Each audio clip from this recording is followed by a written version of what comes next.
The BMW 5 Series E60 key fob battery replacement is a simple DIY task. First, you'll need a CR2032 battery. To open the fob, use a small flathead screwdriver or plastic pry tool to gently separate the two halves at the seam.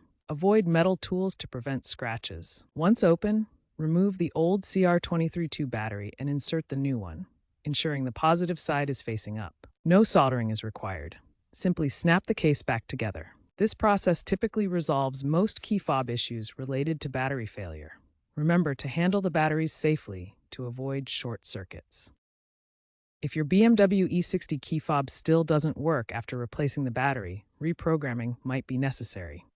First, try cycling the ignition key in the ignition or using the vehicle's key slot to resync the remote. If that doesn't work, smartphone apps or OBD2 scanners can also be used to reprogram key fobs without dealership visits. Also, make sure to check for corrosion on the battery contacts within the key fob. Cleaning with isopropyl alcohol can resolve this.